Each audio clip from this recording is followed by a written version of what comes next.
Well, hey, neat time.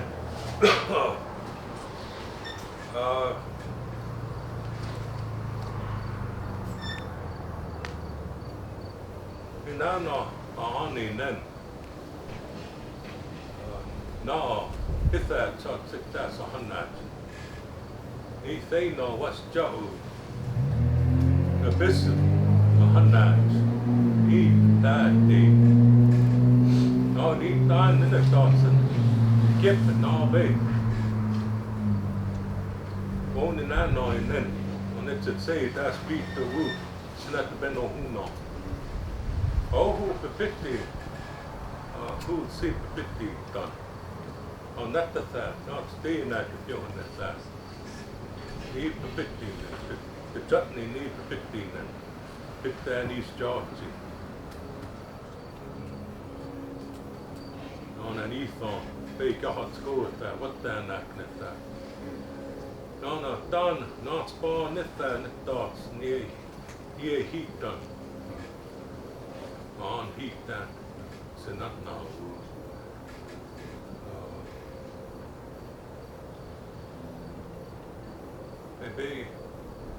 Maybe it's all now. Me all one, the morning. No, not your gunning then. He eats it. No, it's sea hats. Me all. They here on that job. Back there, not the that's fine then. That job. Those one who, not that job. That job. When the nanets now he, the nanets not job that, not they on heat that. They all anarchy.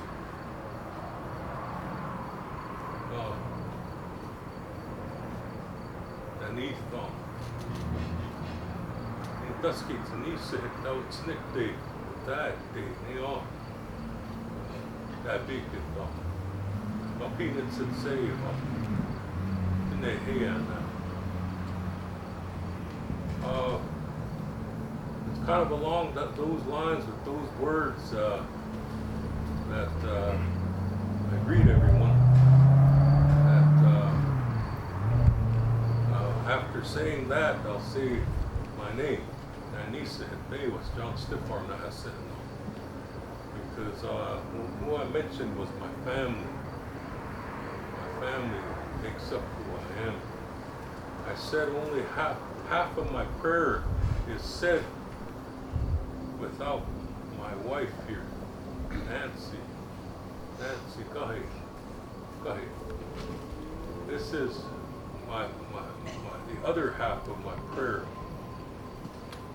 She's, whenever we make ceremonies, whether she's sitting by me in that circle or back a ways, she's still praying. And I'm really grateful that she was able to come.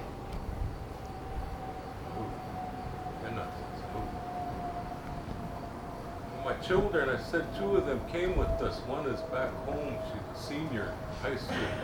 She couldn't miss school, so she stayed. I'm really grateful for the family that were able to come to support and assist in any way that we could. I mentioned when we were coming that you heard our warriors and our men and our women, they were making the sound.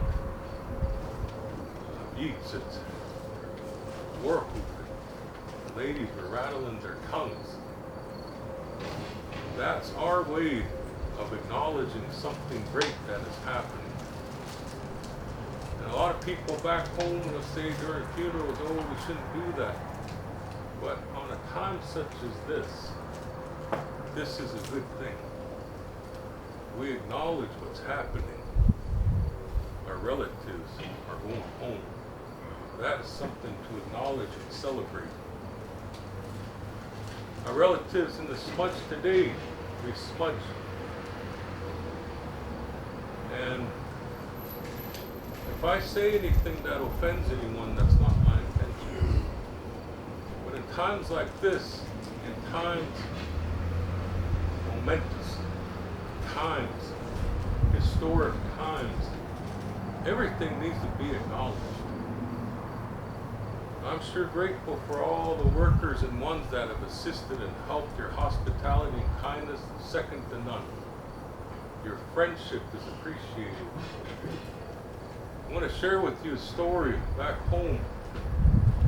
There was a boarding school that was older than this one, but it was operated by the Catholic Church.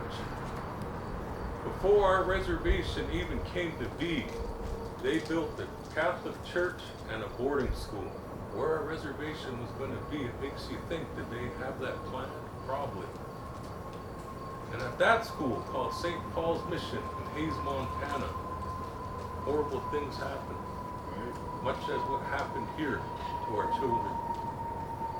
I became friends with one of the good men that worked at that church. His name was Joseph Pretzel, Father Joseph Pretzel. Good man. He came and sat with us in our ceremonies, in our sweat lodges, in our sundance ceremonies, because we invited him to do that. He honored that. One day we were talking about the things that were happening with the church and with St. Paul's Mission Church boarding school. And I looked at him, I said, Joseph, because that's what he asked me to call him. And I was calling Father, just call me Joseph. It's okay. I said, maybe in some way you and your church, the Jesuit order, can fund the revitalization of our language, Iitaanɔɔn'i language, so that our children can learn. I mentioned that to him in a good way. He agreed with me. He said, John, he says, what my predecessors did, some horrible things. He says, I'll see what I can do. I'm only, like you say, a worker, he said. Of course, it hasn't been done. That's okay. We're moving forward with preserving and revitalizing our language so that our young people be able to speak, so that all our people speak. And until you've been in that situation, you will have no idea. There's a linguist from University of Colorado that told me, he says, Iitaanɔɔn'i language. When you hear me say Iitaanɔɔn'i, that's what we call ourselves. The government calls us Rowan. We call ourselves in our language Iitaanɔɔn'i, Iitaanɔɔn'i, men, Iitaanɔɔn'i. That when you hear those words, we're referring to our people.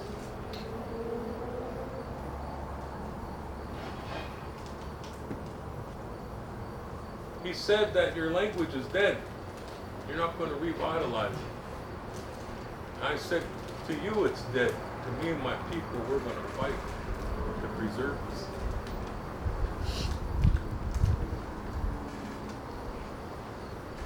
That is so difficult. In Fort Belknap Reservation, north central Montana, you want to see Iitaanɔɔn'i Nen. You want to see a white clay Indian. You want to see a Rowan Indian.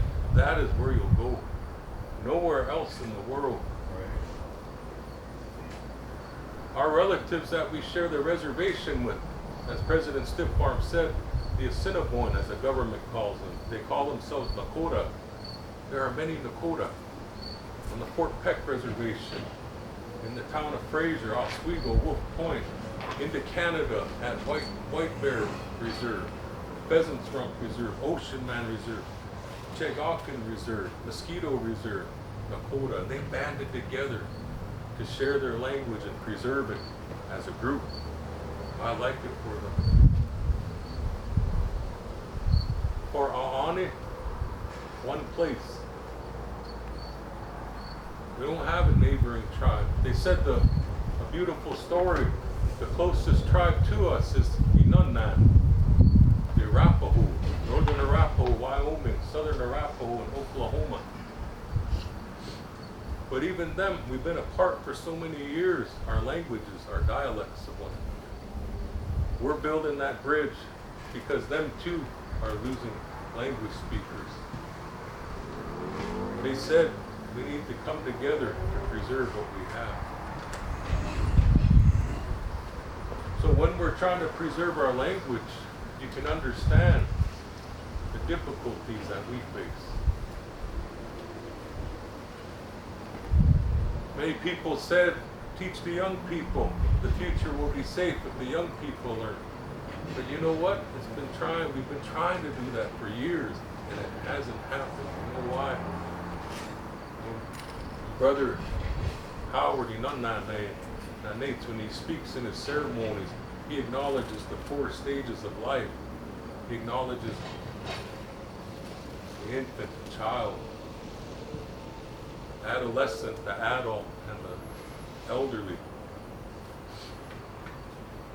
We're just teaching the children that circle is not complete. The teenage need to learn it. The adult need to learn it. The elderly need to learn it. Then it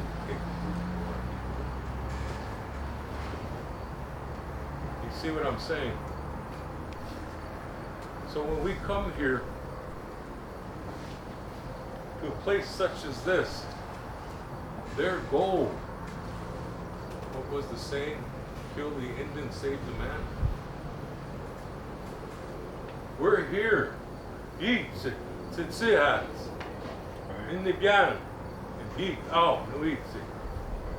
We're singing, we're making the sounds of our people, we're speaking our language.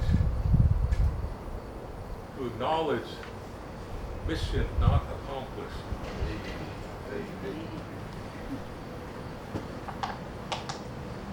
We appreciate the gestures and the kindness, long overdue, yet better late than never. As we go home with our relatives, with one that's still here, we will think of you.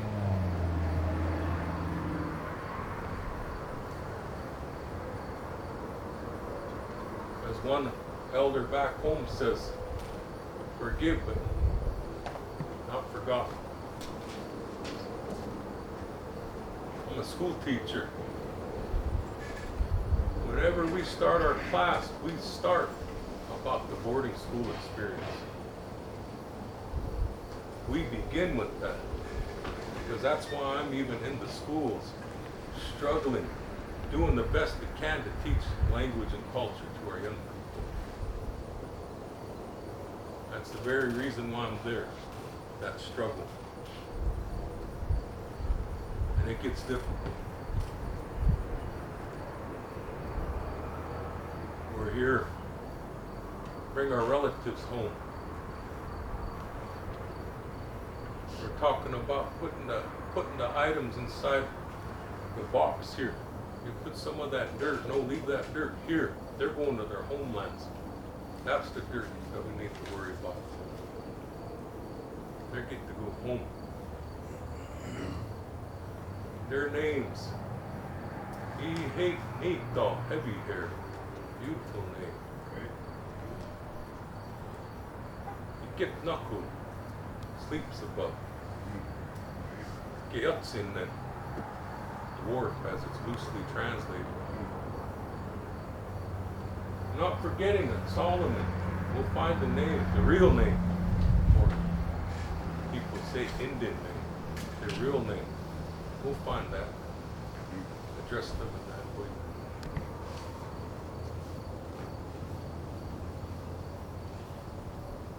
It is a good day, so when you hear people war whooping and rattling their tongue, it's because of that. This time. We're not celebrating death. We're not celebrating them dying. We're celebrating them going home. We're celebrating that we're still here in 2024.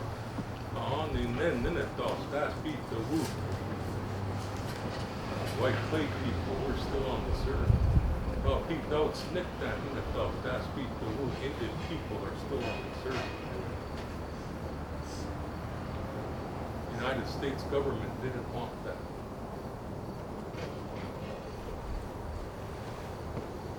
Yesterday, the day before, something happened. Feelings were hurt, but everything was made good. As a token of support, I guess as a way of making amends, the United States flag was offered. gentleman, upstanding soldier. I'm going to say his name now.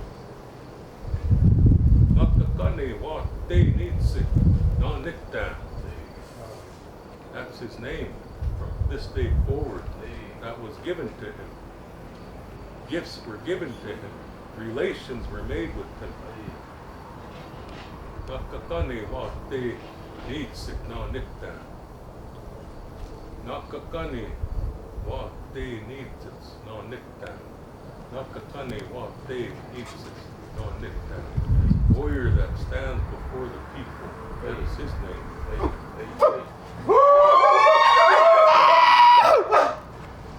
What happened and how it happened, it couldn't have happened any other way. That flag was captured with the song that was sung, with the motions that were made. That flag was captured, and only in that way it can be flown atop our lodge. In English they call it teepee. In our language, a name. But understand, it wasn't to demean that warrior. Where it happened was at the doorway of the cemetery.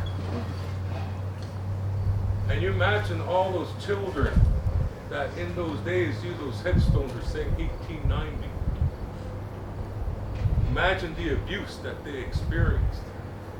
Verbal abuse, physical abuse, sexual abuse. Let's not hide what happened. The dungeons that they show on their tours of where they were imprisoned, children,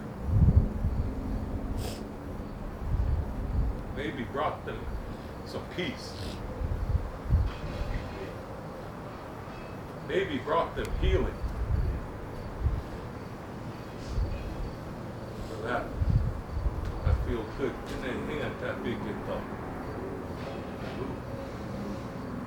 Relatives, this experience coming here has been so difficult. Words can't express. You're staying close to Ijaw, to that smudge, to help us through this. Still a journey yet. When they go back home, there's a whole other ceremony that's going to take place when they get to our homeland. When they're welcomed home.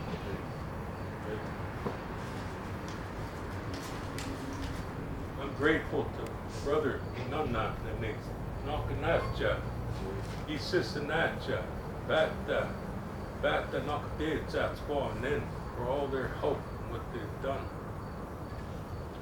That not stay like doing that. Say nothing. See your Indian name. Joyce. That's your partner there. You work in that same way. Thank you.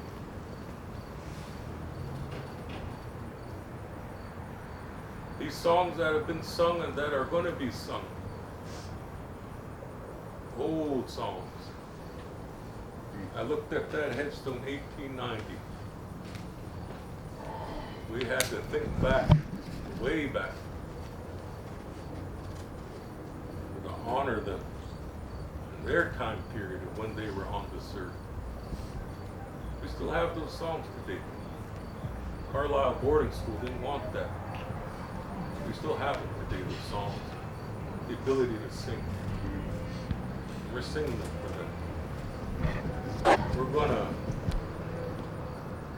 one of the the whistle keeper of the kettle dance ceremony showed here today. He's going to utilize that, and a song from that ceremony will be utilized towards the end of the ceremony. That's one of our ceremonies, a long time. Much like our relatives, that ceremony came back to our people. They were lost, but we found them. Just like they were lost, but we found them.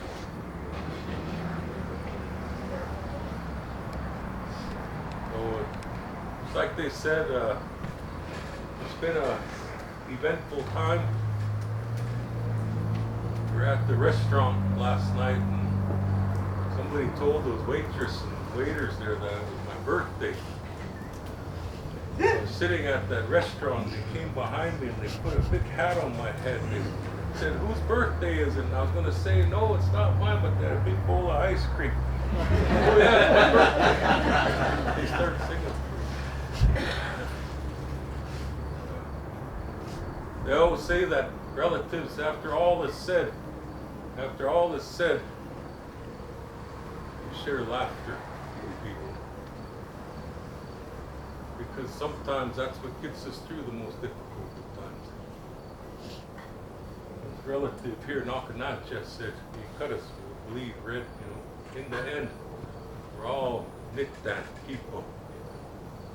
Well, that's my sign to stop. So. Well, I said that's the way it is. I stand by what I said. May it be that way for our children.